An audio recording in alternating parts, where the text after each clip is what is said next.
So the iPhone 13 is here. That is done. Does that mean it's Mac's next? And in particular, what do I want from the next 16-inch MacBook Pro? Hello and welcome back to Ellis Reviews, and thank you for subscribing if you have, and if you haven't subscribed, the button is just down there. So this year, or well, hopefully this year, we're going to see a redesigned 16-inch MacBook Pro. In fact, rumours suggest that there's going to be both a 14-inch version and a new 16-inch version. That said, rumours haven't been particularly accurate of late, have they? So I thought I'd dispense with rumours to a degree in this video and just go with what I want from that next 16-inch MacBook Pro. I do have a history with that laptop. I bought one back in 2019 when it was first announced. That was the Intel version. It was very fast. It was a great laptop, but it was noisy, it got very hot, and ultimately the M1 arrived and I sold mine. So let's get to it. Here is what I want and don't want from the next 16-inch MacBook Pro. I thought I'd start very quickly with a few things that I don't want from the next 16-inch MacBook Pro. The first thing is a thinner design. I just don't think we need it. I think the current line of MacBooks are thin enough. My worry is the thinner it gets, the worse it gets. I know that's less of an issue with Apple Silicon, but this drive for thinness all the time gets a bit tiring. I think they did the right thing with the 24-inch iMac. I spoke about that recently. I'll link to my 3-month video review above. But with the MacBook, just leave it as it is in terms of thickness. We don't need it to be any thinner. The same thing goes with screen bezels. Now, there is this kind of war on screen bezels where they're getting smaller and smaller and smaller, and people want them to get smaller. However, Apple is one of the few tech companies who are doing it very gradually and don't seem to care quite as much as some of the other brands. A case in point, you can still buy this, which is, well, this is the 8th generation iPad. There's now a 9th generation version, and they both have these great big bezels around them. I don't care. And the bezels around the current 16-inch MacBook Pro aren't that bad. This idea of getting rid of the touch bar, I'm not a massive touch bar fan, but I'm also not one of these people that hates it. So this kind of drive to just get shot of it doesn't really bother me. Take it away if you need to, or ideally just do something a bit more interesting with it and keep developing it and iterating it, Apple. I'm not bothered about whether or not they take it away or leave it, really. And MagSafe, I used to love MagSafe on the MacBooks. It meant you never had to worry about people inadvertently tripping over your charging cable and pulling your MacBook off the table. It was a great, very, very smart invention. There have been rumours that MagSafe is coming back to the MacBook.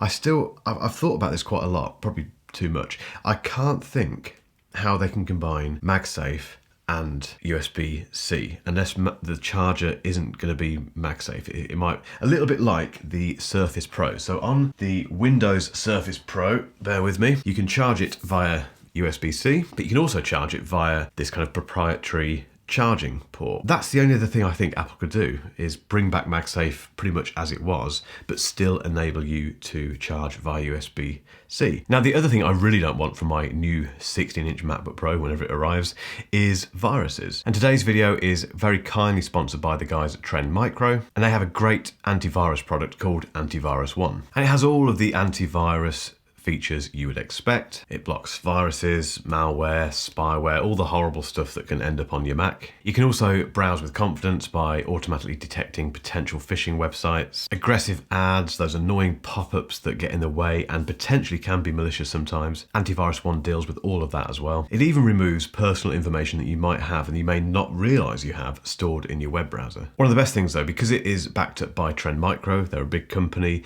is the fact that you get 24/7 support. And that's great. It means you've got access to a bunch of experienced experts in the field of antivirus and online security, and you can contact them whenever you need to. So remember, your Mac can still get infected by viruses. If you've got a Mac already, or if you're buying a new M1 machine that you're excited about, don't forget to put antivirus software on it. I highly recommend Antivirus One. If you want to find out more about what they offer, click the link in the description, and thank you very, very much to Trend Micro for sponsoring this video. On to what I do want from the 16-inch MacBook Pro, the new 16-inch MacBook Pro when it arrives. And performance-wise, this is quite simple. I did a video recently about the rumoured, sorry to keep using that word, but the rumoured M1X/M2 chips that are hopefully on the way relatively soon. I'll put a link above to that where I'll go into a bit more detail. Put simply, I love all of my M1 Macs. I've got 3. I've got the M1 Mac Mini, I've got the 24-inch iMac, and I've got a MacBook Air, and they are just fantastic. They blow me away. But like any creative person and someone who loves to see technology advance more and more and more, I want to see what's next. I really want to see what Apple can do with their own silicon. What they've done so far is brilliant, but there's a couple of things I'd like. I'd like more graphics cores. And the reason for that is that over the last couple of months, I've transitioned to a brand new camera, which is the one that you're looking at me through now, and it's the Sony FX3. It's a lovely camera. It's made a big difference, I think, to the image quality on here. The net result of that is that some of the files that I work with from this camera are a bit bigger than the files I was working with before. They contain more detail, and although it's not breaking my M1 Mac Mini, it's pushing it a little bit. I've noticed that there's a noticeable delay in certain things happening, whether it be making cuts and things like rendering and exporting the final video.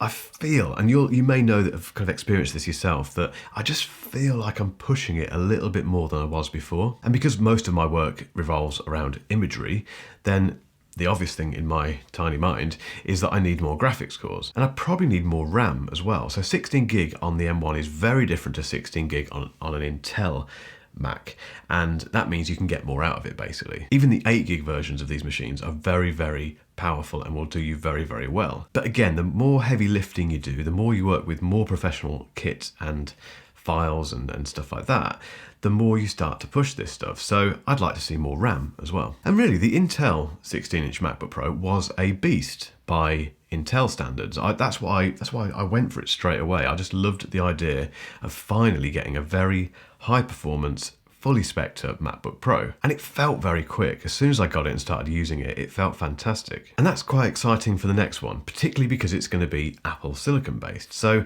come on, Apple, what are you going to do? What are you going to throw at us with this 16-inch MacBook Pro? Now, I know this is very creator specific and some of you will probably switch off now or fast forward to the next chapter, but just please hear me out. I think the 16-inch MacBook Pro is a professional machine. Doesn't mean it's just used by professionals, it's used by hobbyists and people who just like the best stuff, that's fine. But it is, a big element of it is that it is used by professionals.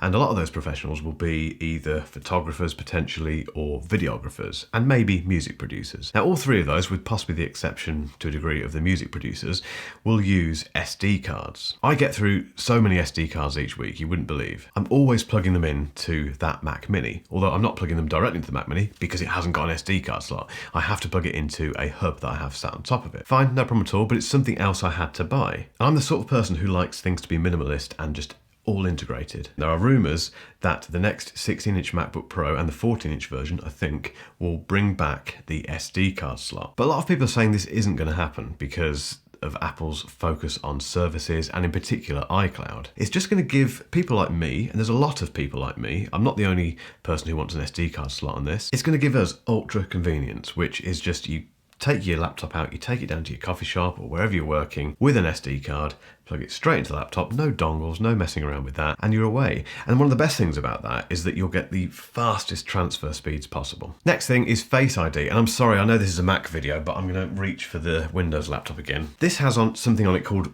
Windows Hello, which is a kind of security thing in Windows, and part of that is facial recognition. So when I open this laptop, it recognises my face and logs me in. I absolutely love it. And whenever I go from using this to using the MacBook Air, I miss it big time. Even though the MacBook Air has got obviously unlocking with the Apple Watch, that's not an Apple Watch, but you get the point, and Touch ID, I miss Face ID. I love Face ID on the phone, I love it on the iPad Pro. It's time, Apple, it's time to add facial recognition, Face ID, to the MacBook. Please put it into the 16-inch MacBook Pro. If that means it has to be a little bit thicker, fine. And why do I like it? It's just, again, convenience. You're shaving seconds off each login time with your laptop if it has facial recognition. I know I go on about ports all the time with these M1 machines, but I just want more ports on this next 16-inch MacBook Pro. We're not going to see USB-A on there. That would be quite nice if they did that, because I do have certain peripherals and things that would be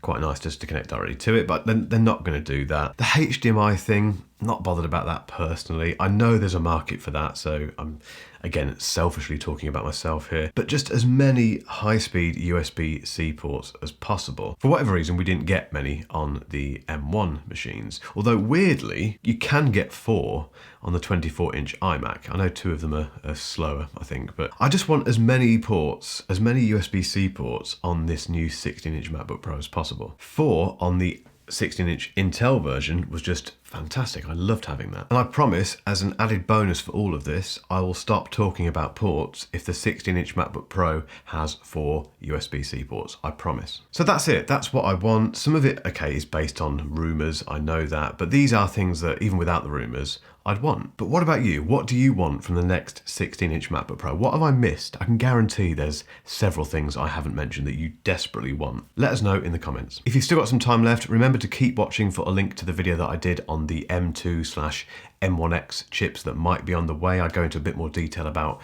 what they might be and how they might work and what machines they'll end up in. But in the meantime, thank you as always for watching, and I'll catch you in the next video.